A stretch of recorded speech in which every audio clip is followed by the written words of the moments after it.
The book is called Art of Yoga, 3,335 Yogasana and Sadhana book launch.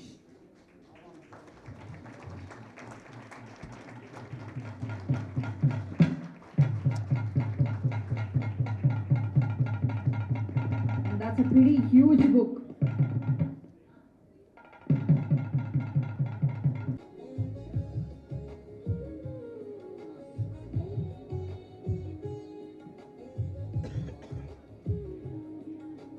அதவங்க தட்டலனாலும் பரவாயில்ல sir. என்ன கை தட்டுங்க, கை தட்ட முடியாமல் முன்னாடி இருக்கவங்க முதுகையாக தட்டுங்க. 8:30 மணிக்கு எனக்கு ஒரு சத்தம் வந்துச்சு. இல்லை சார், நான் ஒரு மேடையில் இப்படி சொல்லிட்டேன், கை தட்டுங்க, கை தட்ட முடியாமல் முன்னாடி இருக்கவங்க முதுகை தட்டுங்கன்ட்டேன். ஒரு அம்மா விட்டு வெளுத்துருச்சு. விசாரிச்சு பார்த்தோன்னே தெரிஞ்சு அது உங்கள் மாமியார். நம்ம நேரத்துக்கு நல்ல இந்த அற்புதமான இந்த மாலை நிகழ்வில் இந்த நிகழ்வு ரொம்ப ஏன்பா நாங்கள் இப்போ வந்த உடனே ஒரு விளக்கேற்றணுமா, எல்லாரும் குருவினுடைய பிறந்த நாளை கொண்டாடுவதற்கு வந்த உடனே ஒரு விளக்கேற்றணுமா? விளக்கேற்றுறதுக்கு என்ன வேணும்? விளக்கேற்றுறதுக்கு என்ன வேணும்? என்னதான் வேணும் சார்? சிங்கம் சூர்யா மாதிரி இருக்கீங்க சார், அற்புதமான முறையில் சாரோட ரசிகராகவே மரியாச்சு. விளக்கேற்றுறதுக்கு என்ன வேணும்? என்ன வேணுமா? கரெக்டா? வேற திரி வேணுமா? பத்தியா? வத்தியா? சார் நான் உங்களுடைய பர்சனலாக என்ன வேணும்னு கேட்கல. விளக்கேற்றுறதுக்கு என்ன தீ வேணுமா? கரெக்டா? விளக்கேற்றுறதுக்கு என்ன வேணும்? விளக்கு வேணுமா? சார் குருஜி கிட்ட இப்படி ஒரு ஜிடி நாயுடு சிஷியராக இருக்காருன்னு இப்போதான் சார் தெரியும். விளக்கேற்றுறதுக்கு என்ன வேணும் கேட்குற, விளக்கு தான் வேணுன்றாரு. தீப்பெட்டி வேணும். தீப்பெட்டி மட்டும் இருந்தால் போதுமா? தீ வேணும்ல, கரெக்டா? என்ன வேணும்? திரி வேணும். இதுக்கு மேலே பேசுனா நான் வேணான்ருவாங்க. ஏக்கா நீ வேணா வந்து பேசுறியாக்கா? நீ வேணா வாக்கா, நான் இறங்கிக்கிறேன். என்ன, திரி, தீ 3 வேணுமா? விளக்கேற்றுறதுக்கு என்ன வேணும்? என்ன, திரி, தீ. என்ன, திரி, தீ. வேகமா சொல்லி பாருங்களேன். என்ன, திரி, தீ. என்ன, திரி, தீ. என்னை திருத்தி கொண்டால் நான் இந்த சமூகத்திற்கு ஒரு விளக்காக இருக்க முடியும் என்பதை ஒரு விளக்கு நமக்கு காமிச்சிட்டு போகுது. குருவினுடைய பெரிய ஆசை என்ன தெரியுமா? யோக முறைகளின் மூலமாக, ஞான முறைகளின் மூலமாக, ஆன்மீகத்தின் மூலமாக, சேவையின் மூலமாக உங்கள் ஒவ்வொருவருக்குள்ளும் ஒரு விளக்கை ஏற்றிவிட முடியாதா? என்னை சுற்றி இருக்கக்கூடிய இந்த குடும்பங்கள் எல்லாம் இந்த சமூகத்திற்கு ஒரு விளக்காக மாறிவிடாதா என்கிற ஒரு பெரிய ஏக்கத்தோடு தனது பிறந்த நாளை கூட இந்த சமூகத்தினுடைய ஒளி வீசக்கூட நாளாக கொண்டாடி இருக்கக்கூடிய குருவின் பாதங்களுக்கு ஒரு பெரிய கைதட்டலோடு என்னுடைய நன்றியை சொல்வதில், ஏன்னா எத்தனையோ விழாக்களுக்கு போய் பேசுகிறோம், எல்லா இடங்களிலும் தன்னை பற்றிய புகழ் பேசுபவர்களுக்கு மத்தியில் இந்த நாட்டிற்கு சேவை செய்தவர்களை பற்றிய அங்கீகாரங்கள் கொடுக்கக்கூடிய மேடையாக இந்த மேடையை மாற்றியமைக்காகவே சுவாமிகளுக்கு எங்களுடைய மிகப்பெரிய நன்றி. என்னுடைய அன்புக்குரிய நண்பர் ஆம்புலன்ஸ் மணி அவர்களாக இருக்கட்டும், அதே போல குடியாத்தத்திலிருந்து வந்திருக்கக்கூடிய ஸ்ரீகாந்த் சாராக இருக்கட்டும், பாவை மலர் வான்மதி அம்மாவாக இருக்கட்டும். தமிழ்ல ஒரு பாட்டு இருக்கும், உடன் பிறந்தார் சுற்றத்தார் என்று இருக்க வேண்டாம், உடன் பிறந்தார் சுற்றத்தார் என்று இருக்க வேண்டாம், உடன் பிறந்தே கொல்லும் வியாதி. நம்ம பிறக்கும் போதே பிபியும் சுகரும் கூடயே பிறக்குமா? உடன் பிறந்தே கொல்லும் வியாதி, உடன் பிறவா மாமலையில் உள்ள மருந்தே பிணிதீர்க்கும், அந்த மருந்து போல் வாரும் உண்டுன்னு தமிழ்ல ஒரு பாட்டு இருக்கான். இப்படி பேய் படம் பார்க்குற மாதிரி பார்க்கப்படாது. இவன் வேற 8:30 மணிக்கு தமிழ் படம் எடுத்துக்கிட்டு இருக்காயான்னு. என்னப்பா அர்த்தம்னாங்க, இந்த உடன் பிறந்த ஒரு சுற்றத்தார் நண்பர்கள்னு இருக்கோம்ல, இந்த பிபியும் சுகரும் கூடயே பிறக்கும்பா. அப்படி வாழ்ந்துடாதீங்க. ஏதோ ஒரு மலையில, ஏதோ ஒரு மூலிகையில, அந்த மூலிகையில் உங்களுடைய மருந்தாக அமையும். உங்க உடம்புக்கு இருக்கக்கூடிய மருந்தாக அந்த ஏதோ ஒரு மலையில் தோன்றிய மூலிகை உங்களுடைய உடம்புக்கான மருந்தாக அமையும். அப்படி சில மனிதர்கள் இருப்பார்கள், அந்த மனிதர்களை பிடித்து கொள்ளுங்கள் என்று தமிழ் கற்றுக் கொடுக்கிறது. அப்படி உடலில் இருக்கக்கூடிய வியாதியை மூலிகையில் தீர்ப்பது போல நம் வாழ்க்கையில் இருக்கக்கூடிய விஷயங்களை தீர்க்கக்கூடிய மா மருந்தாக இந்த சமூகத்திற்கு சேவை செய்யக்கூடிய மனிதர்களை கூப்பிட்டு அங்கீகரித்தமைக்காகவே சுவாமிகளினுடைய இந்த பிறந்த நாளில் அத்தனை பேரினுடைய சார்பாக ஒரு மிகப்பெரிய வாழ்த்துக்கள். இந்த மருந்தாக என் வாழ்க்கையில் இவ்வளவு பெரிய மாற்றத்தை உருவாக்கி நான் இந்த மேடையில் நிற்பதற்கு காரணமாக, நம்ம வீட்டுக்கு மழை பெய்தா? எங்கேயோ தோன்றின மேகம் தானே இங்கே மழையா பெய்யுது. எங்கோ தோன்றின மேகம் நம் வீட்டு வாசலில் மழை பொழிந்து நம் வாழ்க்கையை மாற்றுவது போல என் வாழ்க்கையை மாற்றிய என்னுடைய அன்புக்குரிய நண்பர் ஆதித்யா தொலைக்காட்சியினுடைய தலைமை பொறுப்பில் இருக்கக்கூடிய ஜாலி வசந்த் சார் அவர்களுக்கு உங்களுடைய பெரிய கைதட்டலின் மூலமாக இந்த பஞ்சபூதங்கள் சொல்றோம்ல, பஞ்சபூதங்கள்னா சார் இப்படி யாராவது 4 பேர் சொன்னீங்கன்னா தான் சார் எனக்கு பேச்சு வரும். எனக்கு இல்லாட்டினாலும் நாங்கள் பேசுவோம். ஏன்னா நாங்கள் ஆதித்யா சேனலில் பேசும்போது எப்படின்னா எங்களுக்கு ஸ்டூடியோ இருக்கும், முன்னாடி ஒரு கேமராமேன் இருப்பார். சில நேரம் அவரும் இருக்க மாட்டார், நானே ஆன் பண்ணிட்டு நானே பேசிட்டு வந்துடுவேன். அதுவும் நடக்கும் சில நேரம். அதனால் நாங்கள் கவலைப்படுறதில்லை. நீங்கள்லாம் இப்படி பார்த்து தலையாட்டி சிரித்து பேசுனீங்கன்னா இப்போ ஐயாலாம் இருக்கிறப்ப எங்களுக்கு ஒரு மகிழ்ச்சி. இப்படி சிரித்த முகங்கள். இன்னொன்று சொல்லிட்டா, சிரிச்சாதான் அது முகம், சிரிக்காட்டி அது பேர் முகர கட்டை. அதனால் நல்லா சிரிக்க. இப்போ இந்த பஞ்சபூதங்கள்னா என்ன பண்ணா, ஸ்கூலில் போய் கேட்டேன் இதை பஞ்சபூதங்கள்னு யார் பாடினேன்? இங்கிலீஷ் வாத்தியார், சயின்ஸ் வாத்தியார், மேக்ஸ் வாத்தியார், ஃபிசிக்ஸ் வாத்தியார். அது இல்லை. நிலம், நீர், நெருப்பு, காற்று, ஆகாயம் இருக்கா? இந்த பஞ்சபூதங்களில் 4 பூதங்கள் ஸ்டாட்டிக் எனர்ஜி. இந்த நெருப்பு மட்டும் டைனமிக் எனர்ஜி. நீங்கள் ஒரு நிலத்தை வச்சு இன்னொரு நிலத்தை உருவாக்க முடியாது, தண்ணீரை வச்சு தண்ணீரை உருவாக்க முடியாது. ஆனால் நெருப்பை வைத்து எத்தனையோ விளக்குகள், எத்தனையோ நெருப்பு துளிகளை உருவாக்கி விட முடியும். ஒரு விளக்கை வைத்து எத்தனையோ விளக்குகளை ஏற்றிவிட முடியும்.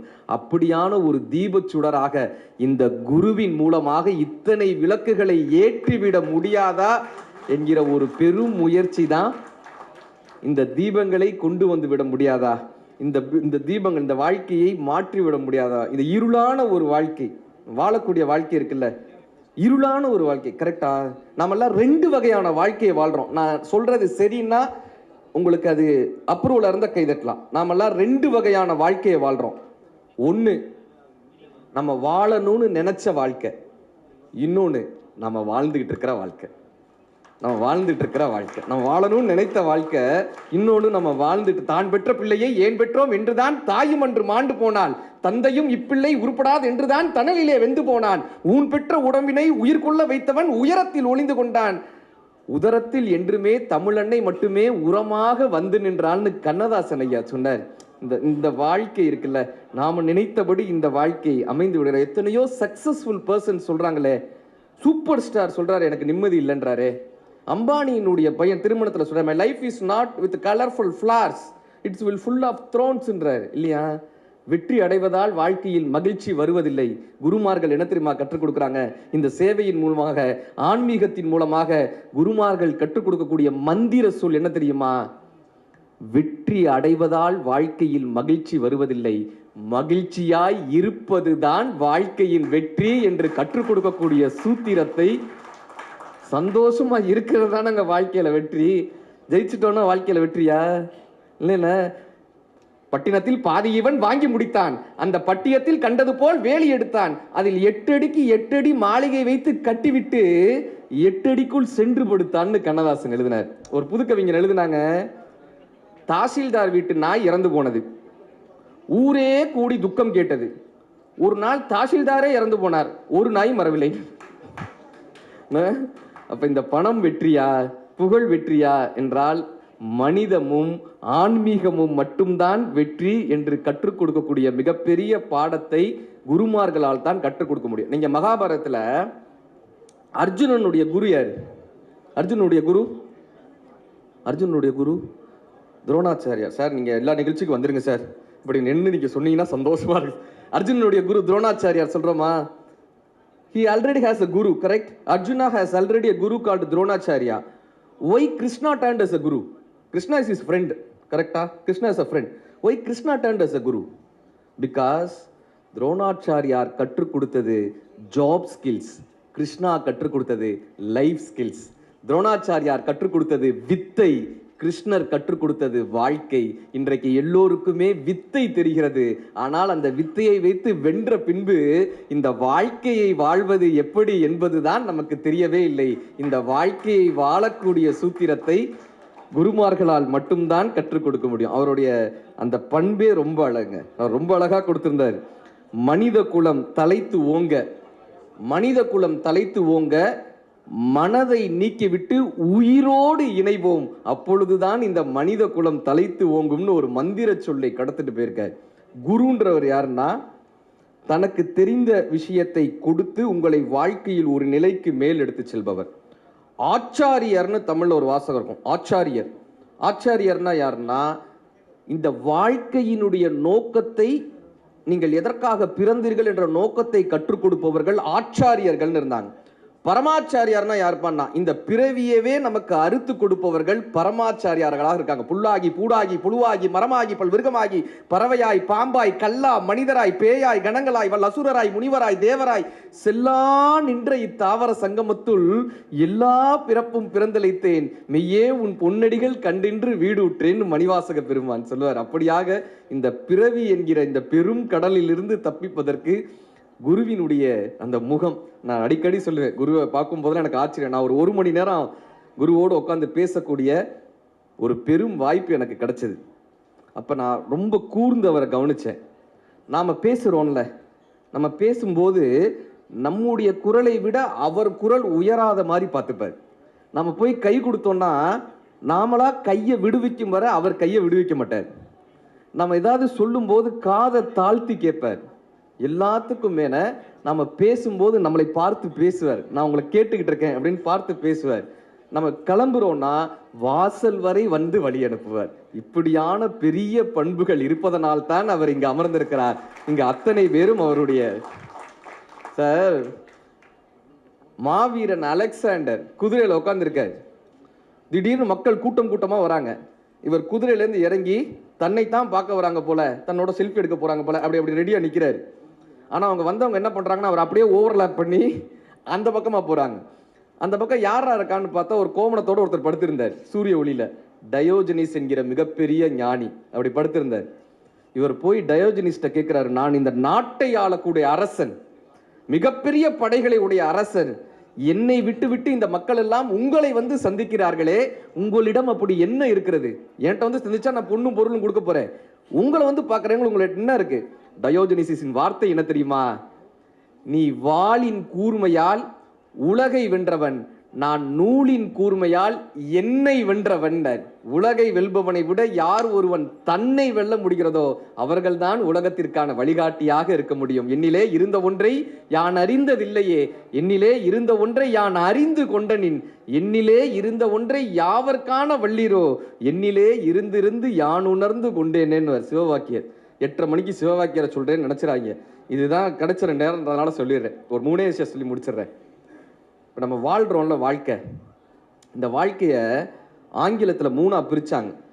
போன தடவை நான் பேசுகிறப்ப இந்த ஏஐலாம் போட்டிங்களே சார், விஜய் சார், ஏஐலாம் போட்டிங்களே டிரான்ஸ்லேஷனில். ஆனால் ஒரு விஷயங்க, விஜய் சாருக்கும் குருவுக்கும் ஒரு பெரிய கைதட்டலோடு ஒரு நன்றி சொல்லணும். ஏன் தெரியுமா? போன முறையும் நான் தான் பேசினேன் ஐயாவுடைய பிறந்த நாளைக்கு. இந்த முறையும் என்னை அழைச்சிருக்காங்கன்னா 2 விஷயம் இருக்குது. ஏற்கனவே பேசின பேச்சாளர் இன்னொரு தடவை கூப்பிட்றாங்கன்னா 2 விஷயம். ஒன்று, அந்த பேச்சாளர் நல்லா பேசியிருக்கணும், இல்லைன்னா குருவுக்கு தைரியம் ஜாஸ்தியாக இருக்கணும். என் வகையில் அவருக்கு தைரியம் ஜாஸ்தி. இந்த சார் இது கைதட்டக்கூடாது சார், இது கைதட்டிட்டிங்கன்னா அது அப்ரூவல் ஆகிடும். இந்த வாழ்க்கையை 3ஆக பிரித்தாங்க. Living, surviving, existing. வாழ்தல்ன்றதை 3ஆக பிரித்தாங்க. லிவிங் வாழ்தல், கரெக்டா? சர்வைவிங் பிழைத்தல், எக்ஸிஸ்டிங் இருத்தல். இன்னைக்கு நீங்கள் யாரையாவது போய் கேளுங்களேன், எப்படி இருக்கீங்கன்னு கேளுங்க, என்ன சொல்லுவாங்க? நல்லா இருக்கும்னு யார் சார் சொல்லியிருக்காங்க? ஏதோ இருக்கும். கரெக்டாக சொல்கிறீங்கம்மா.